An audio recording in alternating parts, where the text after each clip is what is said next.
Welcome to Restaurant Influencers. My name is Sean Walchef, founder of Cali Barbecue Media. This episode is an interview with Aman Narang, the newly appointed CEO and co-founder of Toast. I am the Toast unboxing guy. I am also on the Toast Customer Advisory Board. I'm a paid consultant as well as creator for Toast. It was very important for me to get Aman on the show so that you could hear the origin story of Toast, why we believe in the product, why we believe in this show, and why we believe in sharing more stories like this. Enjoy the episode. It's a very special day for me. I have Aman Narang, the new CEO, but the co-founder of Toast. This is a show presented by Toast on Entrepreneur. We have a special relationship with Toast. In 2020, our restaurant, Cali Barbecue, unboxed and onboarded Toast after being 12 years on a legacy point-of-sale system. We told the powers that be, Will Eppert, who was our sales rep at the time, we told him that we are a barbecue media company and that we are going to make content about why we believe so much in Toast. And he laughed and he said, a lot of restaurant owners tell us a lot of things. And yet here we are sitting at the sales kickoff, the start of 2024. Not only have we done the Toast unboxing, we were invited to the IPO. I am on the customer advisory board, and I get the opportunity to sit down with Aman and share the Toast story, the origin story. Aman, welcome to the show. Yeah, first of all, it's nice to be here, Sean. And I think you've proven Will wrong. I think about how many people at Toast do you think know you?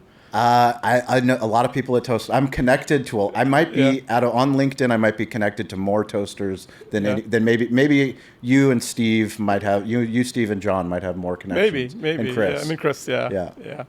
I think you might be one of the most, maybe the most recognized customer within the Toast community. The loudest. Yeah, because to your point, I've seen you on LinkedIn so much, and thank you for everything you've done for Toast and for the brand. Well, I appreciate it. Thank you for being here. Let's start with our favorite random question on this show, which is, where in the world is your favorite stadium, stage, or venue? I grew up in Rochester, New York. I went to high school in upstate New York, and I moved to Boston for school, and this is in 2000. And this is when the Red Sox and Yankees rivalry was pretty hot. And I was a Yankees fan just growing up in upstate New York. And I remember going to some of these games in Fenway Park, and just was blown away by how much a part of the game you felt at the park, even though I had beer dumped on me in one of the games, one of the playoff games, by a Red Sox fan. So I've just come to love Fenway Park over the years. And it's right next to our office. So Fenway Park, I actually printed something for you and for our audience. So for those of you that are watching on video, I have two photos. This is Burlington, Massachusetts. This is Toast Folklore. And I'm going to take you to Fenway. We're going to pretend that it's a Spark event. So one of the Toast Spark events, we're going to fill the stadium with restaurateurs, hospitality professionals, and I'm going to bring you to the pitcher's mound. And I'm going to ask you, this is a show for Entrepreneur, and I'm going to say, Aman, please tell us, 6 months into the journey, you shared a story that you, Steve, and John were sitting on the couch with your wives, wondering if you had made the right decision. Yeah. So first off, starting Toast was really about starting a company with Steve and John. You know, we had worked together at a company called Endeca. It was our first job out of school, and we spent 6 or 7 years there working together. In fact, Steve, my first day at Endeca, I still remember, it's like my first job ever in a corporate environment. And he's out there, and he started a few weeks before me, and he had his feet up on the desk, and he was out there coding, and just put me at ease. He was a very relaxed, environment, and we built up, we built up a friendship. I think I've known him almost 20 years at this point. And through the journey at Endeca, we did a bunch of different things together. And one of the things that we did was when the iPhone came out, we in fact almost left then to build a business then and ended up building Endeca's mobile business because their core business was e-commerce. And had some good success there. I think towards the end, that was a meaningful part of Endeca's revenue. And so finally, when Oracle bought Endeca, we're trying to figure out, okay, what's next? And I always joke around that we were shamed into starting a company because we talked about starting a company for so long that when Oracle bought Endeca, they're like, if you're not leaving now, you were never serious. And so anyways, starting Toast was really about working with Steve and John. They were some of the best people I knew. And when people ask me advice about starting a business, one of the things I always go back to is one of the most important decision, in fact, more than what business idea or sector or what you choose, is the people you partner with, because it's like a marriage. And with Steve and John, what I saw was two people that not only were incredibly talented, but also incredibly aligned with me on values. And also like people that, you know, even though they were so capable, were incredibly humble and just good people. And so starting Toast was really about starting a company with them. Now, you can imagine, like, unlike 2008 when the iPhone was coming out and there was all this opportunity, this is now 2013, right? So the world has changed a bit, even for software as a service, SaaS, right? Yeah. 2013 is a little bit late. There's a lot of SaaS companies that had grown up by then. Think of Shopify, for example, and you pick so many different verticals. And we were trying to figure out what's next. And, you know, we looked at a range of ideas. Now we've quit our jobs, we've got to go work on something, right? And there's nothing worse than entrepreneurs sitting on a couch trying to figure out what to work on, right? Because you just want to get going, right? Yeah.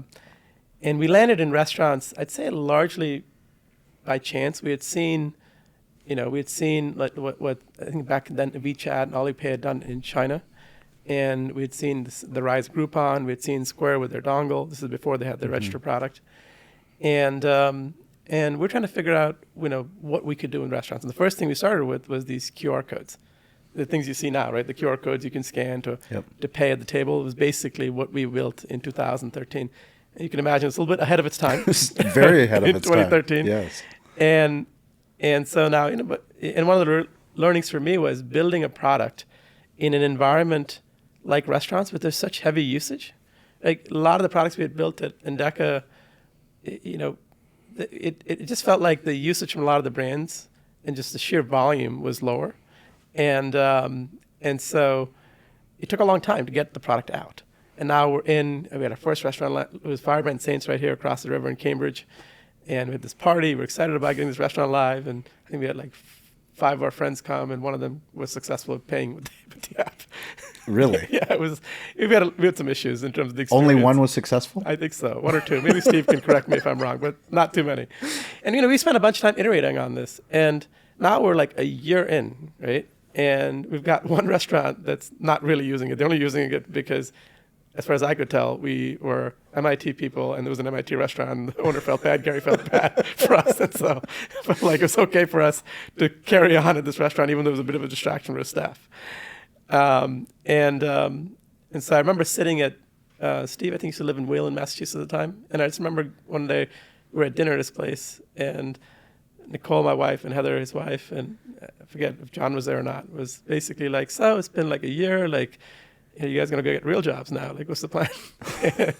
You've been sitting on your couch, it's been a year, and you've got, I don't know what you got, what have you built so far? And so that was the moment, right, where we thought long and hard. This is the part of the Toast story maybe that's not told, is like we thought long and hard about whether we should continue. And one of the things Steve and I both, and John had picked up on, is a lot of the restaurants, when we go pitch, because we'd go out there in Cambridge and Boston and pitch this idea and try to get customers to use it, we didn't get a lot of time of day from restaurants. But when we talked about like technology in general, like the one theme that came out was that they were not happy with the technology in general. Like you'd hear things like, hey, why isn't this simple like my smartphone? This is like 2013, the iPhone had, you know, smartphones had become a thing. And it just felt like a lot of the technology was really hard to use. And so as we started to investigate, what we all realized was this whole category, right? You think of restaurants, most people were using systems built on Windows that were on-premise that had a server in the back. Yeah. And, you know, if you think about a restaurateur and what they value and why they get into the business of restaurants, managing technology and managing servers is, I think, one of the last things they want to do. In fact, the 2 leading providers at the time, right, this is in 2013, 11 years ago at this point, it's been 11 years, was, Micros and NCR, NCR Aloha. And those 2 providers were, in fact, the at least what I've heard is, were the first 2 solutions to go to market when Windows came out. Because prior to that, all the solutions that existed were actually not even based on a modern OS like Windows. And so the Windows was a step change in terms of communication with the kitchen and all sorts of things, networking that you could do, databases, improvements there. And then with cloud, there was another step change. And no one had built a modern solution. And where we were feeling the pain was in this app that we were trying to build, there was no APIs. So to build the experience of ordering or paying, it was not easy to get access to data. We had to build custom software on top of the point of sale. That, again, wasn't scalable, because if you built it at one restaurant, how do you now scale it to multiple? You got to custom build it everywhere, and there's different versions of different software. And so it was very hard to scale this business. And so we asked the question, like, how come in a category like restaurants, and we talked about $800 billion in spend, that cloud hasn't taken off? Yeah. And as we talked to VCs, we got everything from, this is where you realize people, so much, like you hear everything from, well, some people would say we categorically, I hear statements like, we categorically don't invest in restaurants. So I was like, what does that mean? It's like, well, they go out of business, they don't buy online, they're not tech forward. Others would say that the technical problem is too complex. The breadth of what a point of sale done is too much. You've got hardware, you've got software, you've got network, we just, I remember going to Harvard Square one night with Steve, and we walked around. I distinctly remember this. We walked in like 20 restaurants that night, and none of them were using a cloud solution. Mm-hmm. Right? And there was this talk of some startups at the time that were trying to do this, that had way more capital than we had. And I just looked at them and said, like, do you think we can build this? It's like, yeah, we can build it. Okay. And it's like, none of these restaurants on the East Coast, at least in Boston, are using it. At a minimum in Boston, we can build a business. And that was just it's a lot of this is like, as an entrepreneur, you don't know what you don't know. Yeah. And we just got into it. And I remember some early investor pitches. They were like, you're the last people we want to invest in because you know nothing about restaurants. But we figured it out. We figured it out. We spent one of the things even to this day, we value at Toast is this concept of customer obsession. Yes. And, a lot of that in the early days, the reason we were able to build a platform that was differentiated for restaurants was because we lived and breathed restaurants, even though we didn't come from restaurants. We had some early employees that did, by the way, but we would code at, I remember one of the early restaurants that we had was this place called Cook. It was in Newton, Massachusetts, and Paul was the guy, Paul Toronto, great guy. First restaurant that I'd say at scale that took a chance on us. Mm-hmm. They had like a wine list and probably $2 million plus restaurant and high volume. And we were launching for their soft opening. And they were using... You did the install? Of course, yeah. We were doing we did everything at the time. My phone was the 24/7 support line. That's what it was.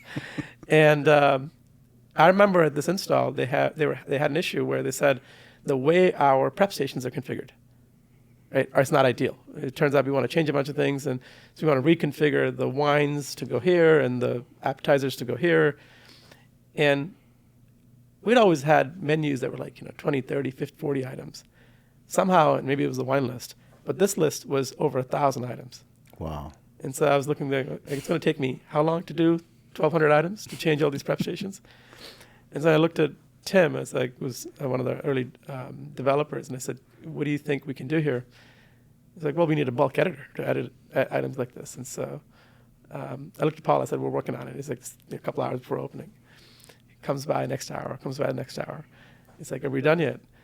And it's like, no, I'm not done yet, but it's their soft opening. We'll get there for the live opening. We're working on it. And then he looks over at Tim's computer, and Paul doesn't know anything about programming, but he somehow connects the dots, and he says, are you building the software that's going to allow us to do this? He's like, yeah, we're actually going to build the software right now. Wow. And there was so many stories like that. I remember our first restaurant in Harvard Square. This was a breakfast and then lunch and then dessert at night. And this was the first restaurant where they had multiple units and they had a commissary this is Finale and Chris Kane, who took a shot on us as well early on, and he was we did a lot for them: point of sale, online ordering, gift card, loyalty. We built a lot of features. That's where really Toast started to become a platform, because it was the first restaurant that was really into loyalty and gift cards and CRM and online ordering. And our value prop there was we'll combine it all into a single solution. Yeah. And he was quite nervous about us doing all of this for him, and we assured him that we have lots of background. We'll do a great job. We'll make sure that the solutions are tested. And he was concerned about some of the things in the peripherals, our gift cards have to work just right because they have a birthday program reward and very specific things. And then they go live and they have this big party from Harvard. right? And they open, and I still cannot forget this. Within like 20 minutes, the point of sale is completely down, right? No. You can't take orders, you can't take payments. There's no communication with the kitchen, and so like there's lots of people here. What are we going to do? And so we started like handwrite every order, right? Take the order on hand. This is like 2013. Wow. We wrote down what the order was. We wrote down the credit card numbers. We then took the order to the kitchen, dropped it off, and we were like manually bussing the food. And that night, I remember like... Where was the videos back then? I need video of that. Yeah. That experience at Finale, I remember coming home, and it was myself and E was one of the early product leaders. We sat down with the engineering team and said, like, we need to build offline mode. We need to have some capability that allows the system to make sure that even if the network is down or Toast is down, that you can operate the restaurant. And so a lot of learnings, and there's so many like this came from working with restaurants, right? Seeing what works, what doesn't work, and seeing it the hard way. Because, in a restaurant environment, this is such a fast-paced environment, and if things start to go wrong, they can go really wrong. Like, the analogy I'd always use is, imagine at 9 p.m. on a Friday night. Like, you've got a restaurant full of people. If you can't take orders and payments, like, your business can grind to a halt. And so that's really where we realize the importance. We've got this rule now at Toast called the Rule of 6, which is these are the 6 things we must be able to do in the platform at all times. And that's like a core premise of the engineering team that they work on. And they track it to see what percentage uptime we have against that. And a lot of that came from the early days where we got to see, learned the hard way, I guess, what works and what doesn't. When you look at these photos of where Toast has started and you think about how far you've come now as the CEO, Mm-hmm. and you go back to the name and the brand, the logo. Yeah. Those are things that I'm assuming with an engineering background, you didn't care too much about. You cared about the product. Yes. Can you share a little bit of how the Toast name came to be, the logo came to be, and what it means now? Yeah.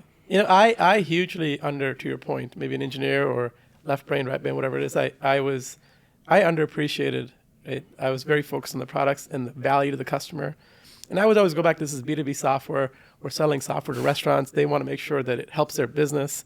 This is not a consumer brand kind of thing. So I would always put all my energy into what do the customers need? What are the features they need? What are the gaps? How can we make it better? How do we help their business? Like we talk about handhelds, improving speed of service. And so a lot of the energy was there. And I think one of the things, in fact, when we first were launching, and we were launching the app to the App Store, we'd built the product. What year was this? 2013. Okay. But one of the last things we had to do was we had to figure out, okay, well, like, we figured out the name Toast by then. And that's a good story for Steve if you ever interview him. I'll interview him. But we needed a logo. And so we're trying to figure out, like, what logo we're going to use. So the company was live. How long were you operating without a logo? I don't know if it was. I think we had built the product. We hadn't actually uploaded it to the App Store. So it was I remember that was when we were trying to figure out the brand, the logo, and maybe the name as well. And so we're like, well, we need a logo for Toast. The marketing team did a great job, obviously, over the years. I think Julia Beebe made the outline that you see today. And I think like the thing that's I've come to appreciate now is you can walk into a restaurant anywhere in the country with a Toast hat on with the logo and that people know what that is. Yeah. It just shows the power of the brand, I think. And what I've learned along the way is how much naming and branding matters because it can stand and represent what you stand for, right? Like what your values are, who you are, what your brand represents. Sometimes it just comes together in a logo or in a name. And so it's important. Like I think even with the word Toast, I remember, I think it was Steve who said, it's really important that the name is short and memorable. That was his criteria, which I thought was really, at the time, I wasn't paying attention to it, but it's a really good criteria because it's even though it's not like obvious that it's a restaurant point of sale, it's one that you can very quickly, once you've heard Toast and you heard restaurant point of sale, it's got something to do with restaurants. You connect the dots, and so I think it's turned out great. Do you remember your first National Restaurant Association show?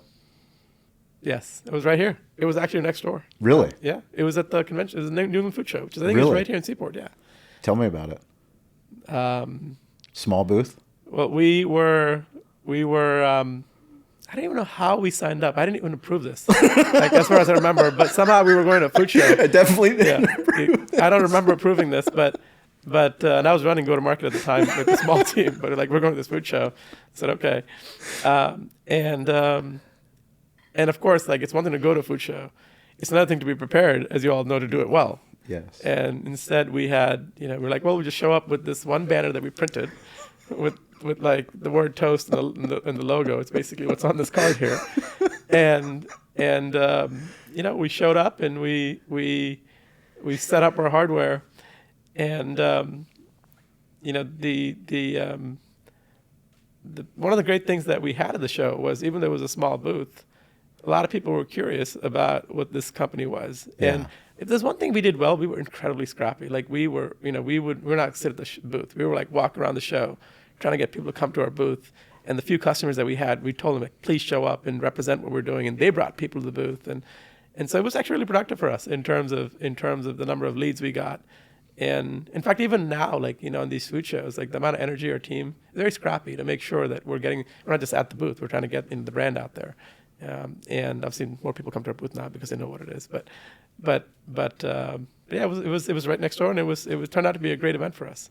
I think it's interesting when you look at, National Restaurant Association show in Chicago, Toast's presence at that show, and you think of the brand and the logo and the energy. What's impressive to me is how, as you've scaled, at least as I've been a customer and watched it and covered it, to see that scrappiness. How do you maintain that scrappiness? How do you teach that scrappiness as you grow? I think part of it's our culture. I think, if even today, like this week, we're at this sales conference where all the salespeople are here throughout the country. And the one thing that you see is how many people, I've talked to a bunch of sales reps and, managers, and a lot of them have perspective and history and context and experience in restaurants. In fact, one of the stats we love to share is 2 out of 3 people that work at Toast have worked in restaurants and have had not just like entry-level jobs, but have grown up in restaurants. And so I think a lot of that energy comes from just an appreciation for the work we're doing, because something we've all lived. Well, many of us have lived, not all of us. And you realize, like, the work we're doing matters, right? Helping a small business owner improve speed of service, helping a small business owner set up digital tools that are great, helping a small business owner have an all-in-one platform that's integrated. I mean, these things, on the one hand, on a slide, what do they really mean? When you see them, in good ways impact restaurants, not always. There's sometimes we take escalations and not always perfect. But when you see it work well, right, and we, of course, aspire to get better and better, you see the impact it can have. And people see it. Like, one of the best things about Toast, right, is all of us as employees can walk into a restaurant. In fact, I always joke around that we get cab daily because you can customer advisory board daily because you walk in a restaurant. And I always do this. I always ask every restaurant I go to. I haven't heard cab daily. I like that. You should ask my wife. She'll tell you. She'll tell you. That sounds fantastic. Every time we walk in a restaurant, daily. It's great. I always ask 2 questions. I ask the staff how the terminals are, or how it's worked, how it feels to work with the software. Yeah. And I always ask the manager, if I can get him, or the owner, how it's working with corporate, like work support, and you learn so much, and you also get perspective on, like, the impact we're having. And so I think it's all that energy is infectious, and I think a lot of the team, sees as a result the impact of their work, and I think that's really the root of a lot of the energy we have here and the culture we've been able to build, is because I think people know the work we do matters. When you go to those restaurants, do you inform them who you are? No. Do they ask? I just say I work at Toast. I just say I work at Toast. Yeah, that's perfect.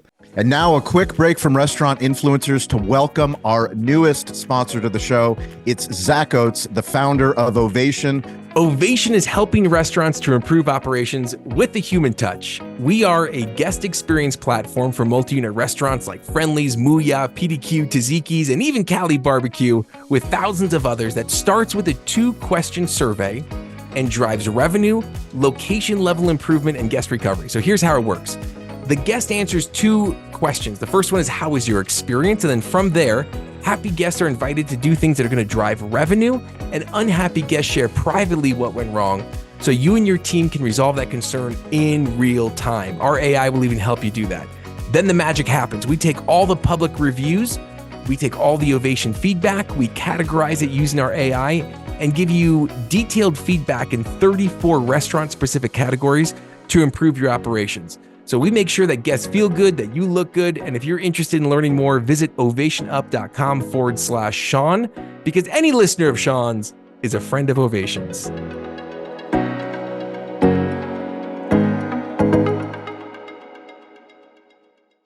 Let's talk about unboxing. Uh-huh. Do you remember when you first saw the unboxing video?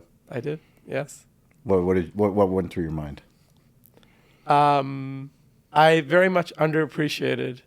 I think this goes back to my underappreciation, I think, of brand in general, if I'm honest. And in fact, I'll give you a backstory. There was, I remember walking in the office in Memorial on 401 Park. This is our office that we're moving from now.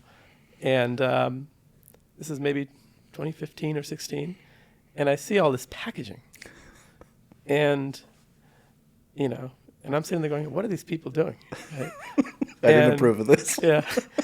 And then I walk up to the team and I'm like, what's going on here? It's like, well, we're trying to make sure that for our hardware that we have packaging that is beautiful. And again, this is just how my brain works at the time, at least. And so I said, is this because it's going to make it more durable so it doesn't break, right, when you ship it? It's like, no, that's not what it's about. It's the way we ship it today is fine, but this is just going to make it like the Apple experience where you unbox it and it just is just done really beautifully. And I remember going to Steve and saying is this a good use of company resources and time? What are we doing here?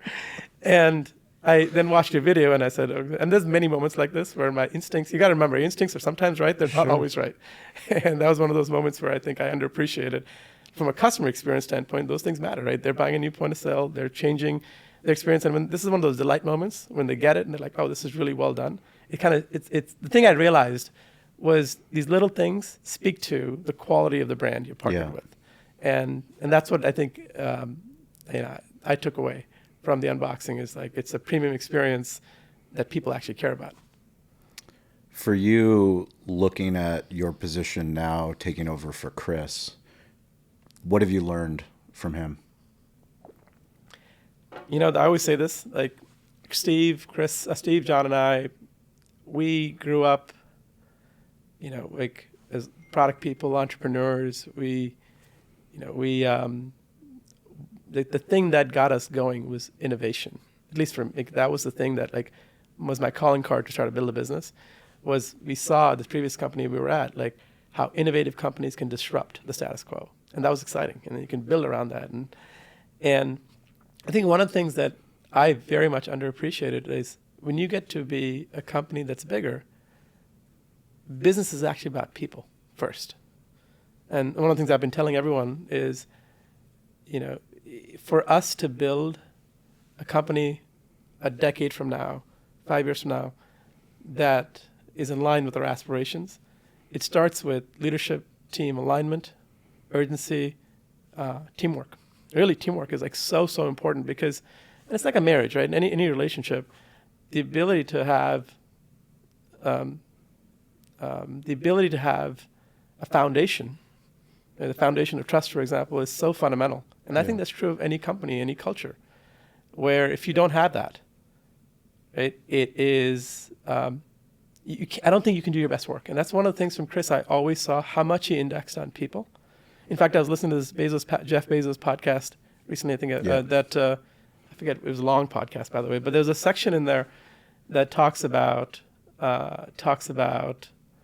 his experience at Amazon, right? And building, what that experience was like building that company. And one of the things he talked about was in a lot of companies, decision-making. Okay? You think of leadership teams, they take all this energy and time making good decisions, but often leadership teams aren't aligned. Yeah. And so the way the decisions get made is you've got 2 or 3 execs, and the decision gets made because 2 out of 3 execs just got tired of debating and move and said, I don't want to deal with this. And like the one exec who didn't is ultimately ends up making the call. And it's like, that doesn't work, because what ends up happening is those people that got tired didn't disagree and commit. Yeah. Right? So they're not actually bought in. They're not bought in to actually help you, because what is disagree and commit about? It's about making sure that even if you, and sometimes, by the way, he said, I as CEO disagree and commit. It's not always about me being right. But that moment of going through the exercise to actually hash it out, to get on the same page, and then saying, even though I don't agree with the decision, I'm going to support you, is really, really important. And I think a lot of that goes back at the end of the day to teamwork. Yeah. Like the ability for teams to work together at scale is hard. Like when you're smaller, it's easier to have empathy and perspective, because you're a small company, you can see what each person is doing because you know them, right? Each department is doing. The culture can be set in ways that's very much one-to-one. But as you grow up, you then have to reinforce that with other mechanisms like values, for example, right? That can communicate. You got to live them too, but you got to communicate what you stand for and why. And I think one of the things that Chris, and I think it's two things I'd say, and Chris, that really stood out to me. One was the true, like he really, really believed in the teamwork and people, and like how much he valued people. I think set the tone for the culture. And I think the second thing was just how much it's so simple. I'll share a story about Chris in a second. Is just this customer obsession. Yes. Like personally, like sometimes, like the amount of energy he would spend personally. Like one thing I've learned from him is every escalation I get, I respond immediately, because that's something he used to do. And I used to actually do that sales calls back in the day. Every opportunity I got, I would say, we don't want to wait, we got to follow up. And I try to do as much as I can on both, but I think more and more is these escalations, like it's important to set the tone the right way. I remember when Chris joined, back to the story, we were talking through this good product market fit, we're seeing demand, but we have all these challenges, and Steve was describing some challenges, I was talking about some things. And he asked us what the NPS was. And I was like, what's NPS? Or some version of that. And it's of course we knew what it was just sure. But we hadn't instituted anything like NPS. And Net promoter score for the audience, yeah. Yes. And so just building those foundations, I think, to really orient the company on, working together, solving for the customer, just two things I'll very much take away. What did you learn launching the Toast Now app? What did we learn launching the Toast Now app? I think one of the things that I take away from the Toast Now experience is you really just, we should just listen to customers, right? Because I remember talking to a restaurateur in 2014 saying, Aloha has this Pulse app and we should offer something similar. And, as over the years, we've actually gotten use case after use case of how we can differentiate what the experience is like on the Toast Now app, whether it's in terms of download. Like the analogy someone once gave me, I remember, was something like, imagine if we had to use, what's an example? Email, right? And there wasn't an app on your phone. You still go to the browser and, if you could, log in and use it, right? Because you need to get your email. And it was the same thing with Toast. Like, we don't have an app, but we'll still go to toastapp.com because we need to see our sales reports. But the app experience is so much better. And so just building out the app experience, I think the first step is for restaurateurs. I think it's such a value add to have the app experience be native, because you can see the data refreshed, you can get notification when there's updates. And it's not just about the data now, because it's a communication channel. You can start to do things like notify and communicate with them. That can be the channel for support. That's an area that we're excited about long term.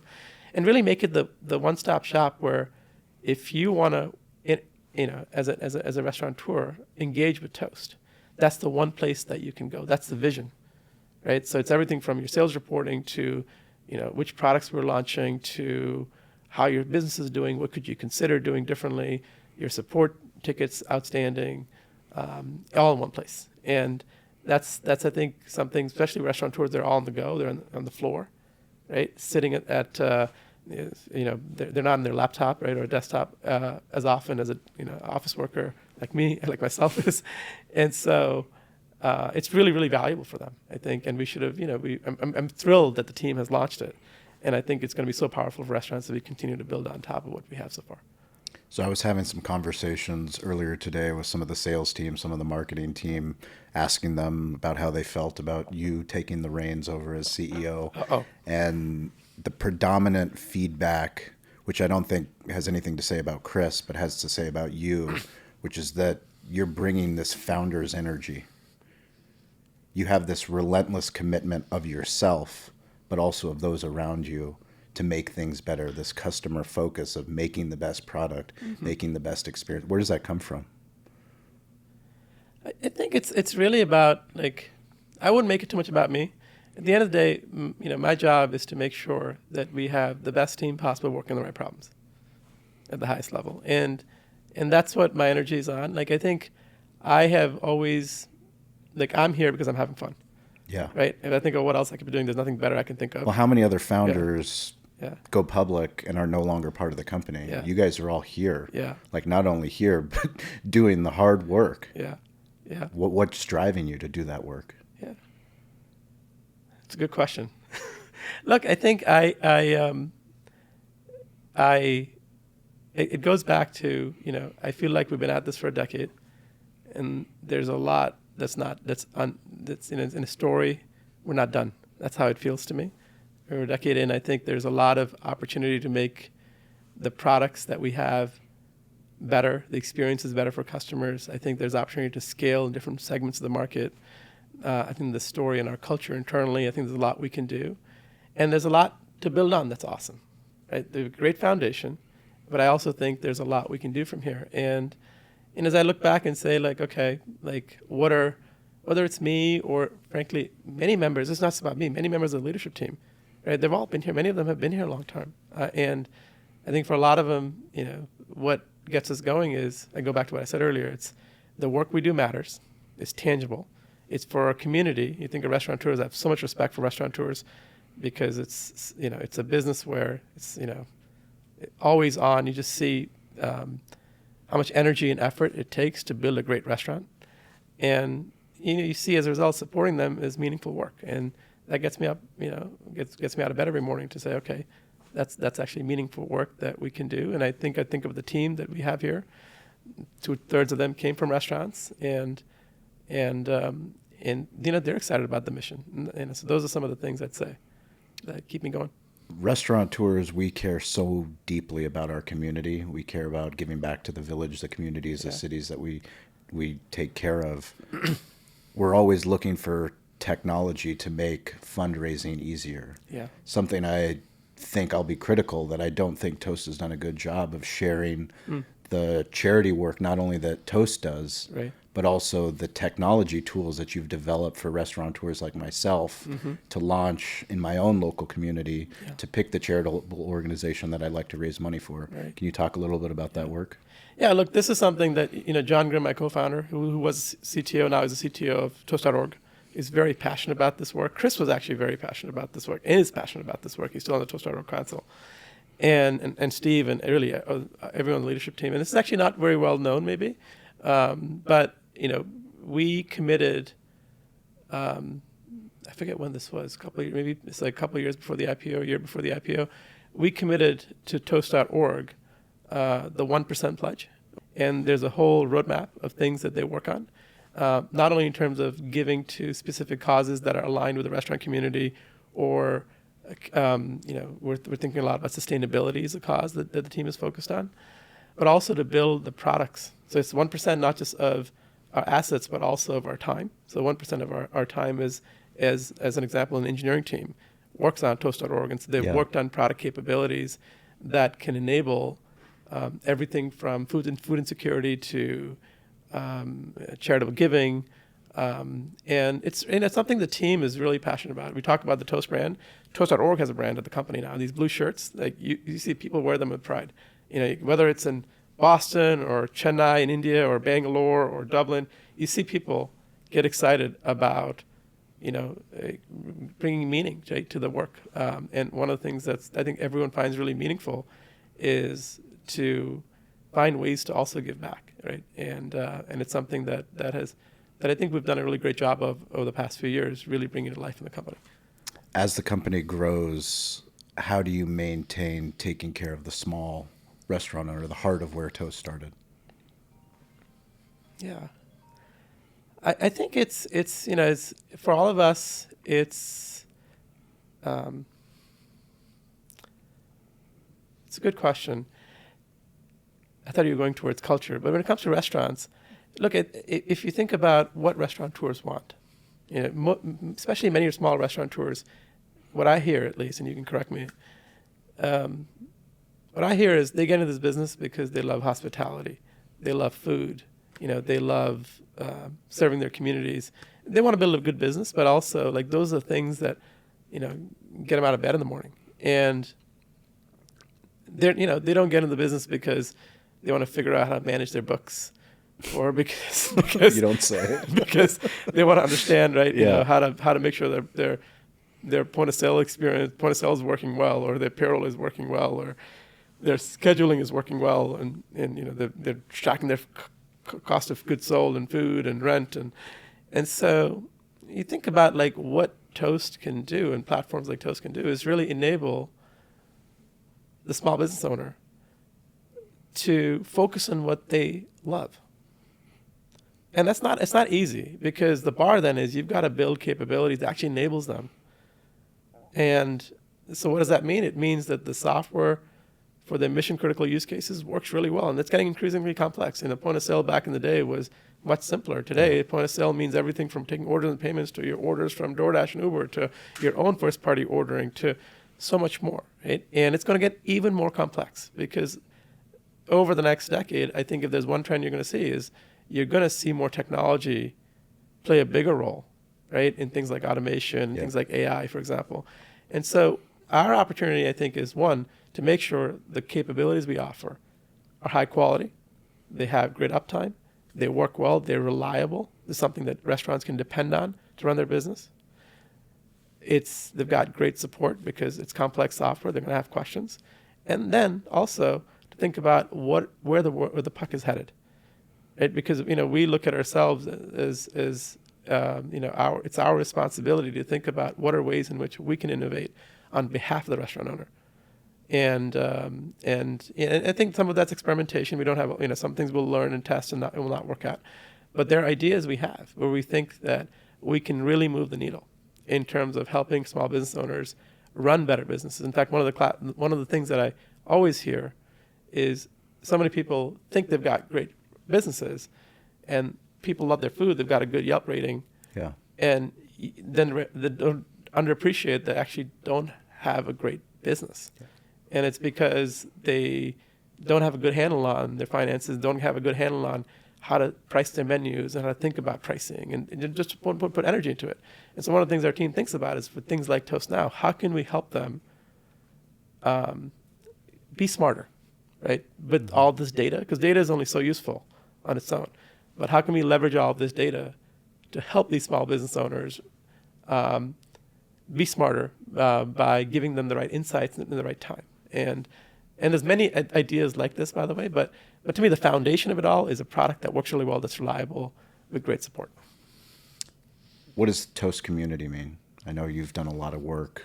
We've talked about a lot of work on our shows, Family Style, on this show, about a community of toasters, of not just toasters, but also Toast customers, customer advisory board. How do you foster community? Yeah, it's a great question. I think if you look at our values, you think like leading with a hospitality mindset. It's like so focused on what restaurants are all about. Like you think of restaurants, you think of Danny Meyer, like championing things like it's not about just great food, but it's also about the service, how you make people feel. And I think we internally in our culture, even to this week, spending time with a lot of the team that's here, so about 1,300 people, toasters here in person. The one thing that just jumps off the page that you hear on and on is how much people love our culture and how much people love being part of this company. And I always ask, like, what about the culture do you love? And of course, a lot at the highest level, it always goes back to the people. But you hear from people that we're a culture where we value customers, but we also value, back to what I talked about Chris earlier, teamwork and our ability to work together. And I think our community, it starts there, right? The foundation is like, hire great people, set them up for the mission, make sure that we have the right, it's like not just the what, but the how is really important. Something we talk a lot about. And I think just, the other thing we talk a lot about is just making sure that as we grow up and scale, most companies these bigger companies, I think, as you get bigger, some companies, you can lose sight of what got you here, right? Which is things like, back to the stories I talked about earlier, like spending time at customer sites, building software.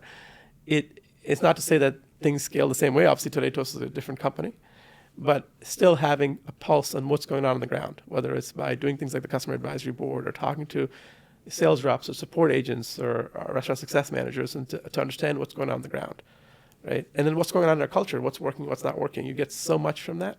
And so the more our leadership team can make sure that we keep our eyes and ears to the ground to then reinforce our strategies and what we're working on, right? Because if you think about how we set the tone and what we're working on as a leadership team, often those things come from, the market maybe. You get some perspective from competitor perspective. You get perspective from, trends like AI, whatever it may be. But actually one of the most important trends is simply what you're hearing from your customers and what you're hearing from your teams. And just making sure we don't lose that signal. It's like, I think it's really, really important. Something we've done, I think, really well over the years. Is there any stories of anyone that you've met along your way in this hospitality, now technology career, mentors that you've made an impact on you?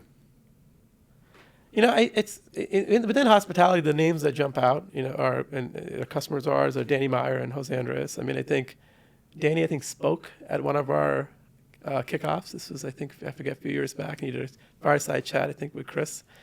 And I got to meet him as part of that experience. And I think the one thing that just really jumped out was he brought to life, this is, you can imagine, I don't know when it was when he was launching his restaurants before Shake Shack and all that. Mm-hmm.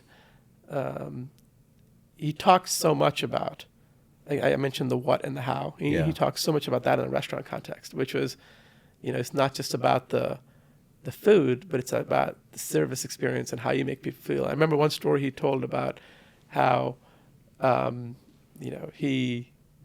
was some guests that were that were there, and I think someone ordered some fish. The salmon. Yeah, the salmon. I'm going to butcher the story, by the way, because I don't really remember it. But it was something about the guest didn't eat much of it, and instead of going in and saying, "Hey, what's going on? Can we get you something different?" The server decided to ask, I think, if he can pack it up for you, and it's like fish that this person's not enjoying, and it just set the tone on.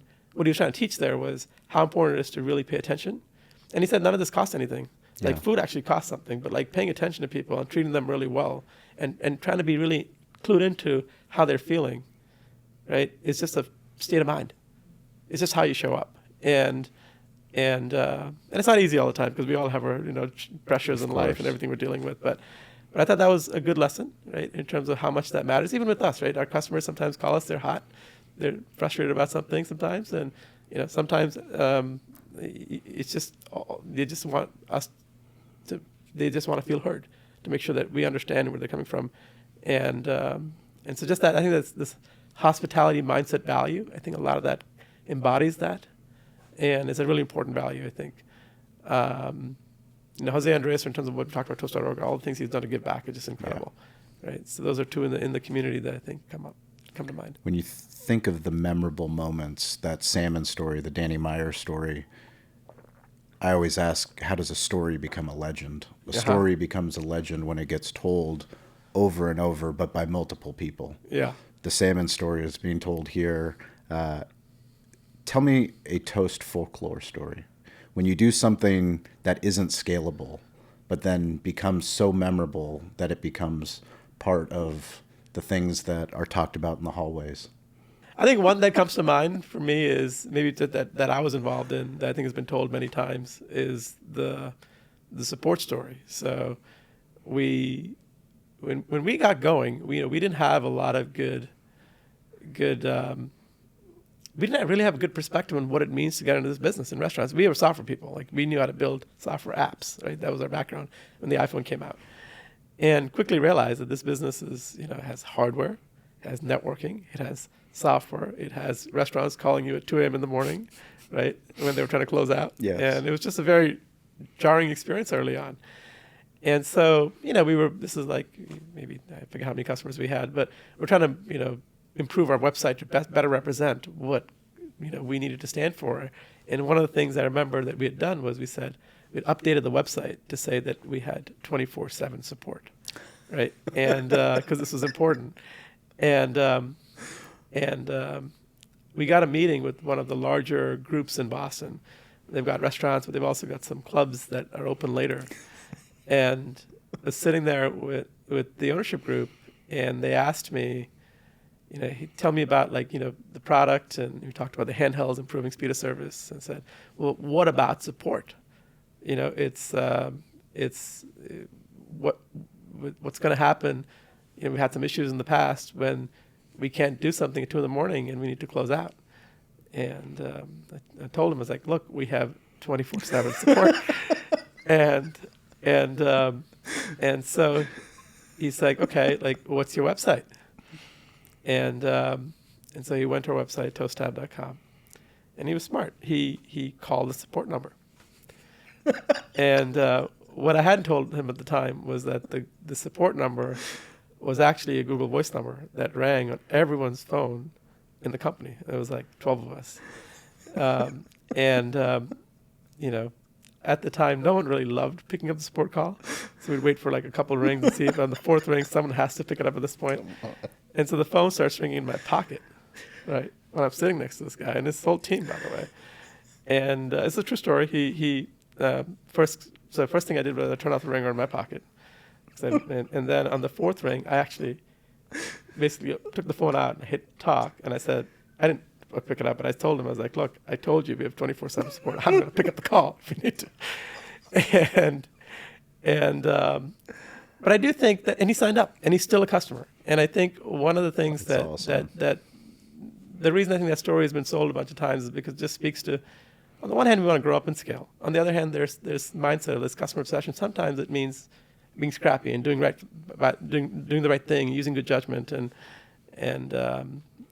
probably mostly being scrappy. I'd say good judgment. I'm not sure, but and that's the story that's been told many times. I could tell you hundreds of stories about the history of Toast. That's amazing. Yeah. Well, we're grateful for your time. We know how busy you are. We're grateful for the opportunity to share these stories. If you guys want to connect with me, it's at Sean P. Walchef, ShawnPWalchef. We want to hear your Toast story. We would love to feature you on one of these shows on Family Style. I have one question, last question. Can I get you to co-host with me a Family Style episode? Absolutely, of course. Of course, we're going to do that. We did it here on camera. That's a storytelling technique. Is you get him to say it on video, and then he's committed. Yeah. Aman Narang, thank you so much. We're grateful for your time. Is there any parting words of wisdom for any of the entrepreneurs, the restaurant community out there that's going to listen to this or watch this? Oh, keep going. Don't give up. Yeah. Thank you, Aman. That's perfect. Sean. Great job. Thank you for listening to Restaurant Influencers. If you want to get in touch with me, I am weirdly available at Sean P. Walchef, ShawnPWalchef. Cali Barbecue Media has other shows. You can check out Digital Hospitality. We've been doing that show since 2017. We also just launched a show, Season 2, Family Style, on YouTube with Toast. And if you are a restaurant brand or a hospitality brand and you're looking to launch your own show, Cali Barbecue Media can help you. Recently, we just launched Room for Seconds with Greg Majewski. It is an incredible insight into leadership, into hospitality, into enterprise restaurants and franchisee relationships. Take a look at Room for Seconds. And if you're ready to start a show, reach out to us, betheshow.media. We can't wait to work with you.